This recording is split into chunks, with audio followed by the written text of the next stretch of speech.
so that you can be part of an exciting journey that began in Noble County just a little over 3 years ago. A journey that's based in the principles of asset-based community development, or what you will hear referred to today as ABCD. In 2016, I stood in Friendship Connection, the food center of Common Grace Ministries, and watched a family of 4 generations shopping together.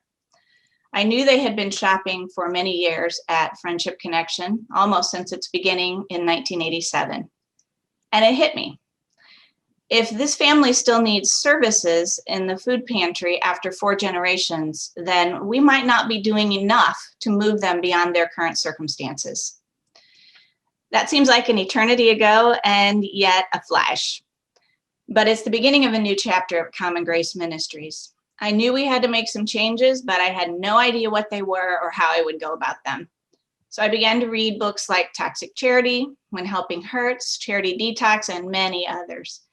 I sought out other ministries and organizations that were doing things differently to call out the gifts, skills, talents, and passions of the people that they were interacting with.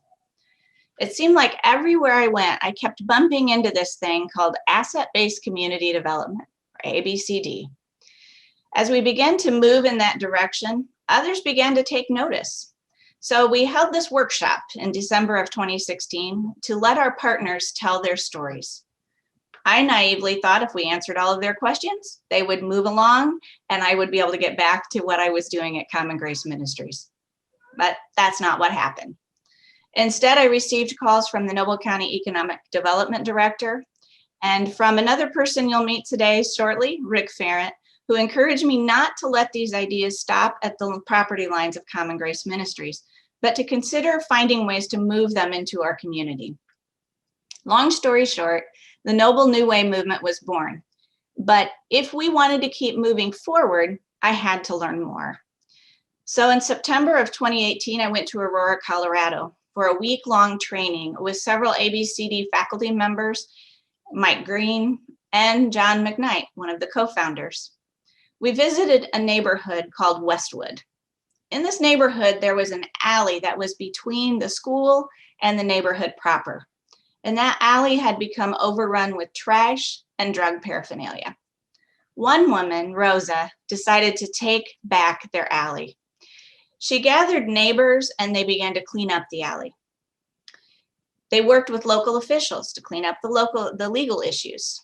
Until their neighborhood was safer, they formed a human school bus to safely walk their children to school. Then when their alley was finally cleared, they built an archway and named the alley Friendship Alley. It didn't stop there. They kept working on their community. A local graffiti artist was hired to paint murals on the buildings. They purchased a small building where people could rent it for things like yoga classes and other events that showcased their skills and talents for the benefit of their community. A local woman had gained a reputation as a very good cook, so she became a caterer and her food was amazing. They turned overgrown areas into parks and green spaces. By the time we visited, they had been at work on their neighborhood for 20 years. I learned a lot from that visit, not the least of which was that these changes take time, but the results can be phenomenal. Today, Noble New Way is leading the charge in Noble County to bring these ABCD principles to our community. What does it look like when ABCD principles are engaged? It looks like that 4-generation family that are all now working and no longer need to utilize services. It looks like a young man that just yesterday stopped at our door to ask if he could volunteer because he had once received help. He said it was his turn to give back. It looks like Common Grace Ministries, but with a significantly more stable financial base. It looks like a relatively small group of people from a community who didn't give up until an unused historic school building became a community learning center, one that has the potential to highlight the gifts, skills, talents, and abilities of the people in that neighborhood. We never set out to create a movement, but Noble New Way has breathed a collective passion into team members. Margarita and Deanna from the Community Foundation of Noble County, Becky from Drug Free Noble County, Lori and Gary from Noble County Economic Development, Jenna from the Kendallville Public Library, Rick from Northeast Indiana Works, Debbie from United Way, and of course myself from Common Grace Ministries. So today we welcome you to our journey of learning, creating, and engaging asset-based community development. We hope that by the end of our time together, you will be as excited and passionate about the possibilities of ABCD as we are. Now it is my pleasure to introduce our facilitators for the day. April Dunner and Diamond Hargis are faculty members of the ABCD Institute based at DePaul University in Chicago. April is originally from Florida. She pursued her passion for community, local economy, and neighboring since early childhood. Her work applying ABCD in Sarasota neighborhoods was recognized in the ABCD co-founder John McKnight's book, The Abundant Community. Since 2017, April has led a national project coaching groups in ABCD through the Library and Museum and Sciences National Community Catalyst Initiative. April lives in Indianapolis with her husband Trey and daughter Sophia and practices ABCD as a neighborhood in Mapleton Fall Creek neighborhood. Diamond Hargis is an artist and the original roving listener. As a neighbor and staff member of the Broadway United Methodist Church in Indianapolis, Diamond's role is to listen and discover gifts, passions, and dreams of citizens in his community and to find ways for them to utilize them in order to build community, economy, and mutual delight. Diamond's work began in South Bend and continued to Indianapolis. He's the co-founder of Tesoray Learning Community. Also joining us today is Rick Ferrant. Rick is the Director of Communications for Northeast Indiana Works and has been an investigative reporter for several major news and publications in the United States, working in marketing and communications for United Way, and he's also the author of 3 books. Rick has been a great source of encouragement and a wealth of knowledge as Noble New Way has found its footing along this journey of ABCD. Rick, has your guest joined us yet? I don't think she's here yet unless she's here under another name. Okay.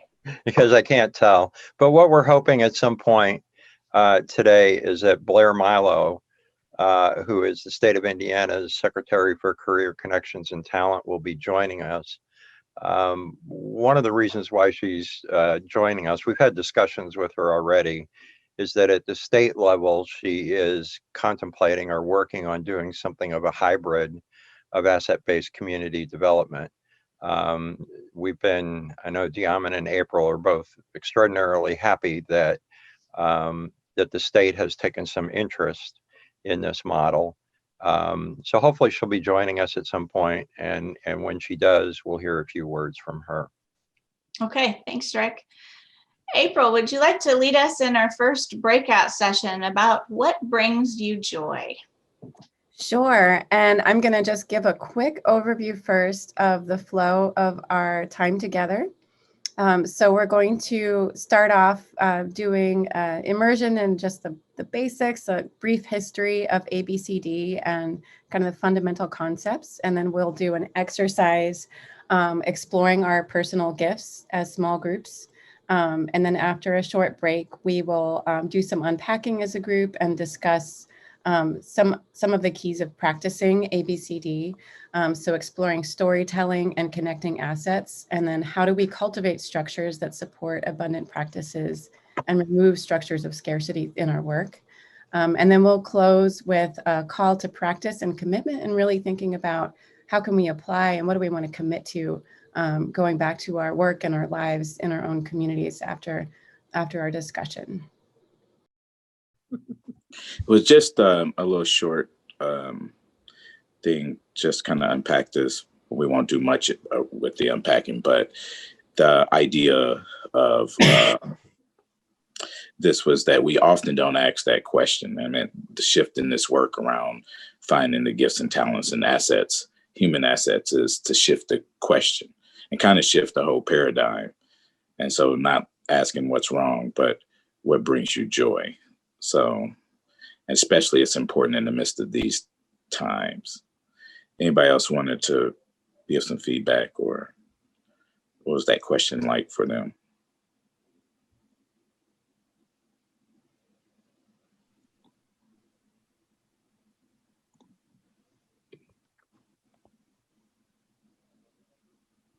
All right. Go ahead, April. All right, and I apologize in advance if I end up coughing a little bit. I'm fighting something, so but I've got some tea here, so hopefully that will help. So great. So hopefully you had some great conversations, getting to know each other a bit, or better if you already knew each other. So I'm going to do a brief history of ABCD and this core concept of the 6 assets. So the formally ABCD began through the work of John McKnight and Jody Kretzmann. So John McKnight had his experiences trained in traditional organizing in the tradition of Saul Alinsky in Chicago, which started in Back of the Yards. And it was very much focused on finding out what people cared about, especially what they were really wanted to see change in their community and building collective power around that. And then he was invited by Northwestern University to help set up their Urban Studies Center. Even though that wasn't really his focus had been in organizing. So as he began that experience, he interviewed all of their academics who worked in some way with communities and cities. And what he found actually really offended him because even though it was very, very deep academic work, none of it spoke to the capacities that he'd experienced of people in communities getting together, combining their skills, their knowledge, their passion, and influencing their environment and their city. So none of this research really spoke to their strengths. It spoke to their needs and their problems and their deficiencies. And so he decided that, this was obviously not very scientific, but there really wasn't much out there that spoke to what he knew about communities and people in communities. So they started a learning journey, and over 4 years, together with some graduate students, they had conversations and they sat at the feet of neighbors. They knocked on doors and they asked them all one question. They asked, can you tell us what people who live on this block or neighborhood have done together that made things better? So they visited over 20 cities. They collected 3,000 stories, give or take. And what they found was that, as they had predicted, in contrast to this needs map that many of the academics at the university had painted and had in their minds of most communities, that actually the stories that came out of these neighborhoods and from these neighbors spoke to the assets that were in all of these communities. And so they found 2 key things from all of these stories when they sat back and said, what can we say is common among these? What's the common denominator? And the first thing was that every story involved people looking around at assets that they had in their community, starting with their own or those of their family and their neighbors, and pulling them together around something that they cared about. So it was about first seeing that there were assets there and resources and skills and talents, and then connecting them.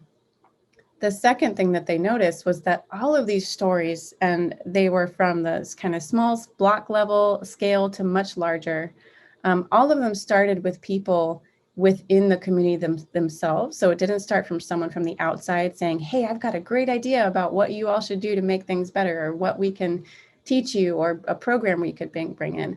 All of these stories started with neighbors themselves saying, hey, there's an issue, or there's a possibility here. I want to do something about it. And I want to pull in some people to do it with me, and working with other neighbors. So it really started from the inside out and the bottom up of neighborhoods.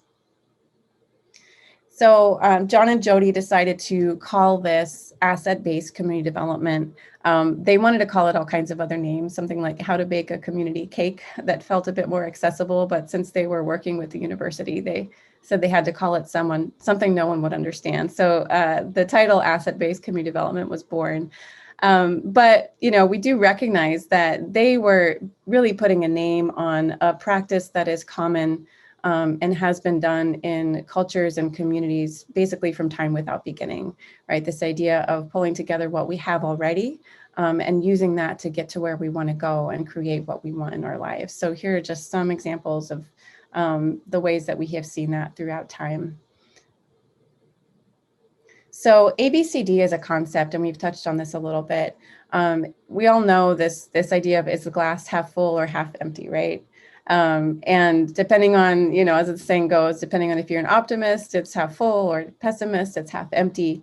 Well, ABCD recognizes that it's both, right? Every person and every community has its emptiness, right? We all have our needs and the things we're not so good at. And everyone has our fullness, right? Everyone has our gifts. But ABCD, recognizing that, proposes that we don't get anywhere, that we can't build anything on nothing, right? So if we want to create something better, we don't start from looking at where people are broken, where they're needy, where we're missing, right? So I didn't get anywhere by focusing on what I'm not good at, and neither did the people in my network. So it's really starting from that fundamental bit of wisdom about how we create change and how we make things better. And just to give you kind of a conceptual comparison, this is really a departure from the way that we're used to doing things in our social services and many of our kind of way we're trained in government agencies, and even, you know, in for-profits that might decide to do something in communities. So an ABCD approach really starts with assets. It builds from opportunities. We come from an investment point of view. We look at associations and how people are already gathering organically. And we focus on community as a solution, on empowerment or growing power. And we see a power as coming from relationships, that people are the answer and that people are citizens. So if you see that's in comparison to a social services model, with which a lot of the work that we end up doing, even when we say that we're doing things in the name of community engagement, a lot of times we can slip into this way of thinking where we start with needs, problems, we have a charity mindset. We go to agencies and existing nonprofits and organizations as the key folks to start with. We zero in on individuals rather than groups, and our goal is to provide more and better or more coordinated services. We see programs as the answer, and we see people as clients. And also I want to clarify over on the left-hand side, when we say people are citizens, that does not mean as far as their legal status, right? We see, you know, anyone who's in a community that has the ability to get together with others and create something, that's a citizen. So zooming out a little bit, ABCD it's not a plug and play kind of blueprint, right? Because every place is different, every neighborhood is different, every community is different. ABCD is really, it's a way of seeing and being. And so today we'll be kind of dunking ourselves in this way of seeing and being, and then looking at how does this apply in your own place. As we mentioned, it's an old story. It's a very joyful practice, as you could probably feel from Angie when she kicked us off. It's a full body practice. I like to think of it as a treasure hunt. And it's something that doesn't really ever end. It's a lifelong journey.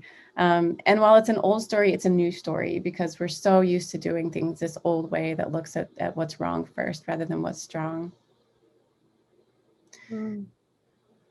So I'll just go really, really quickly. These are the 6 assets. When John and Jody talked about the ingredients, baking a community cake, that's how they thought of it. You know, the cakes that they found out about in these different neighborhoods were all different flavors, different kinds, but they all had these ingredients that they could see were common, that people had put together to make things better in their communities and for themselves. So the first one, so this is a quick visualization of these 6 assets: individuals, associations, physical assets, institutions, local economy, and culture and stories. So starting with individuals, that's really, as you can imagine, right? That's the gifts of local residents, local neighbors. What are their talents? What are their hopes? What are their concerns? We start with the idea that everyone has gifts and everyone cares about something enough to act. Right? This idea of apathy is actually a myth. Everyone cares about something. We make a point to include people who are traditionally excluded, who've been given labels that suggest that they have nothing to offer. So that could be, you know, someone who is experiencing homelessness. A lot of times youth is, we sort of look at what we can fill them up with rather than assuming they have gifts already. You know, people who experience poverty, right? So there's all kinds of labels we could think about that say people don't have gifts. And also the other thing is that the assets people brought together in these stories, they did vary, but individual assets were the common thread. They were the only asset in every story that John and Jody collected. So associations are the second asset in communities. These also showed up really frequently. So these are, most of us are familiar, we're probably a member of one or more associations. They're small informal groups of people. So these can be clubs, groups, associations. They're places where individuals choose to give their gifts. So you don't just show up and do your thing because you're paid and it's your job. It's something you step into because you really care about and you show up consistently. The power of associations comes from people pooling their individual gifts, and the fact that they're operating around a common vision and passion. Associations tend to operate through some form of consensus or group decision-making rather than a hierarchy. Although sometimes, someone is identified as a leader or representative, they'll often do more than their name suggests, right? So if you have association of women who do knitting, right, every week or every other week. They might also get together and pool resources or funds to help out children in the community, right? Because that's a passion that they have. So you can't just assume from the name of an association, you know everything about them. There's often this hidden work that they're doing. So the third asset is institutions. A lot of us work for an institution. Institutions are great. These are considered for-profit, not-for-profit, or governmental. They're formally structured and they work towards repeatable goals, products, or services. So they're really good at doing the same thing a lot of times. They exert control, they work under hierarchy so that they can do that.